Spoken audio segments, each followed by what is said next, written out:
Welcome everyone, and welcome to another video from Creativo Solutions. You're currently watching the Accounting for Non-Accountants video series. I'm going to keep posting videos to help you guys better understand accounting. Remember, it doesn't matter how complex or advanced you are going to be taking your accounting studies, you're going to need the basic principles, and that's what we've been covering over the last few videos. I'd like to hear from you guys, so please post your comments and questions below. Tell me what you're struggling with and I'll create the video to help you. Subscribe to this channel and visit the website for more content and resources.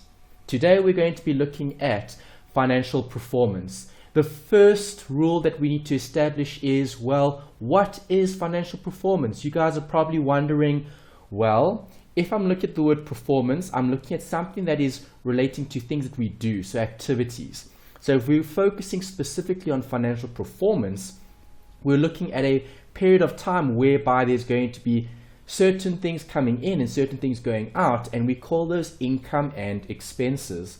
If I'm specifically focusing on the performance of a company or a business from an accounting point of view, I'm going to be looking at the difference between my income and my expenses. So if I take all my income and I subtract all my expenses, I'm going to land up with profit. Profit is just one measure of financial performance which the accountants are going to be focusing on. So if income is greater than expenses, we'll land up with a profit. If income is less than expenses, we'll land up with a loss. So you might be wondering, well, how can we measure this? That's something to consider. If you think about the measurement of those items, we're looking at two specifically here, income and expenses. So how do we measure these? Well, let's think about income. There could be lots of different forms of income, and there could also be a lot of different types of expenses. So when looking at the measurement, we're going to be focusing on accrual versus cash. Those are the two bases that could be used when applying your knowledge around the rules to a specific question. Okay, so we could either prepare financial statements based on the accrual basis or based on the cash basis. We will look at the accrual and cash basis separately, and I'll take you through the workings behind that particular concept. For now, let's look at the third question, which is, when do we measure this? Well, again, let's think about the focus. We're focusing on financial performance. Would you be able to measure someone's performance at one point in time? Well, if you think about that question, how can I measure someone's performance if I'm only looking at one point in time? If someone does well today, are they performing? Well, it's difficult to say. You're only looking at one day. But if you're looking at a month or even a year or even the next 5 years, and you're looking at performance over a long period of time, then that consideration in terms of performance is more meaningful and more important from a user point of view, because now we're looking at scope. So when do we measure this? We measure it over a period of time. So whenever we're looking at financial performance, it could be income, it could be expenses, there's going to be a time associated with it. And obviously, if we take things a bit further, that would be a reason why we would adjust certain financial statements for certain differences, okay, in terms of timing perhaps, or other situations as well. So just to keep it simple, remember, all you need to know to help you engage with an accountant or to deal with the accounting is to learn the basic principles. And the basic principles will help you better grasp the understanding from a fundamental point of view, and then you can build on that as you further your studies. So just remember, in terms of financial performance, it's dependent on your income and your expenses. We can either consider the accrual or the cash basis, and we need a period of time to establish performance. Because if I look at all the transactions, let's say for the year, or if I look at all the activities for the year, I can then say, well, this was a good year or this was a bad year in terms of how we've performed. So you can't measure performance by one action. Doing one action well doesn't describe performance, okay, over a longer period of time. Okay, yes, you might have done that one action well, but that's one action. To achieve something worthwhile, you need to do something consistently, and that's what performance is focusing on. Doing something over an extended period of time, measuring it and evaluating it. The next point, guys, looking at financial performance based on those two contrasting views when looking at financials. We're either looking at the accrual basis or we're looking at the cash basis. There's two ways of measuring performance when it comes to your income and your expenses. So I've got an example here that I would like to discuss with you. We've got a bookshop, and that bookshop is selling on credit. So books are going to be sold to the customer. And let's say that occurred on day one. So on day one, the customer comes into our bookstore and buys something on credit. When we say she buys something on credit, she's taking the books today. And when is the bookstore actually going to receive payment? Well, in this example, we'll assume the customer has come back on day 5, and on day 5, the customer pays cash for the book the customer had purchased on day 1. So that's the scenario we've got here. Now we need to look at accrual versus cash. So if you look at the color coding that I've used on the slide, day 1 looks at the books that are taken. That relates to the accrual, and we'll see why. And then we've got the payment of cash, obviously, which happened on day 5, which is the cash. Okay, obviously money was transferred from the customer to the bookstore. So now the question that I would like to ask you is, when do we record the transaction in the accounting records?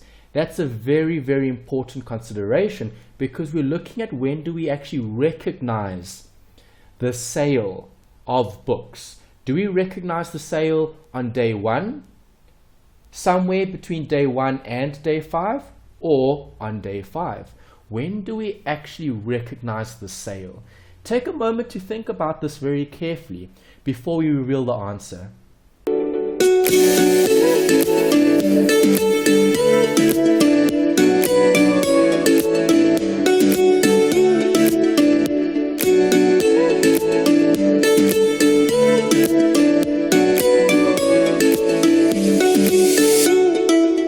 Alright, so I hope you guys have thought about this question. When do we record the transaction in the accounting records?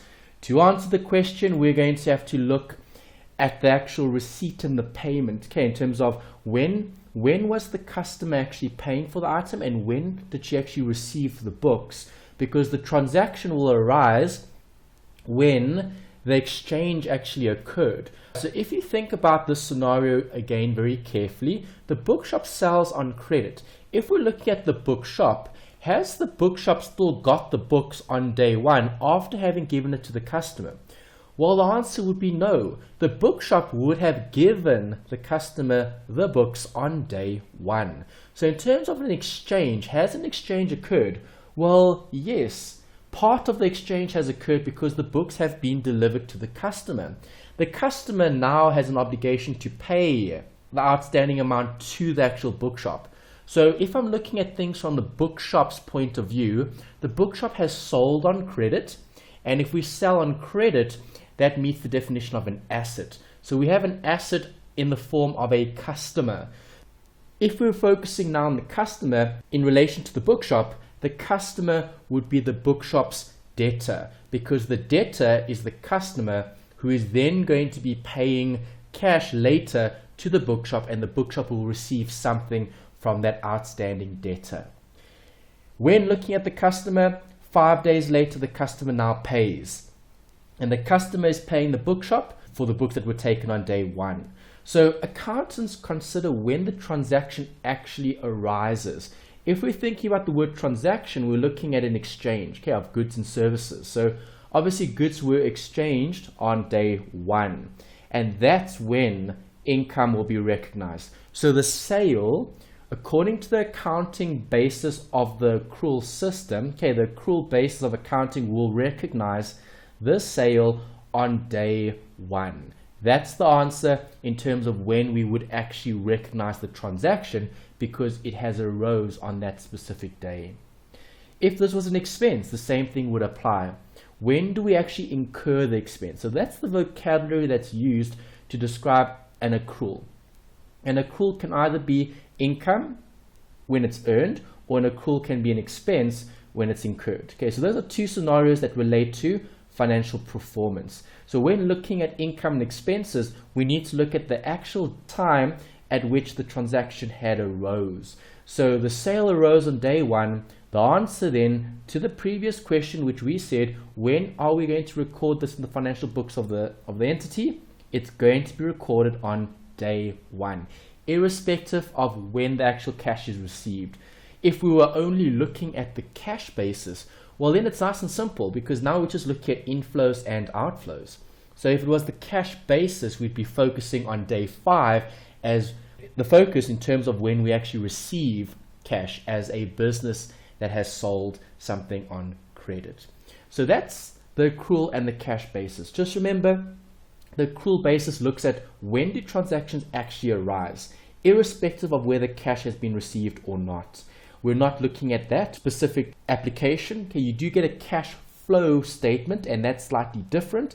In a cash flow statement, you'd be looking at cash flow, i.e. the receipts and the payments. But accountants prepare their financial statements based on the accrual system.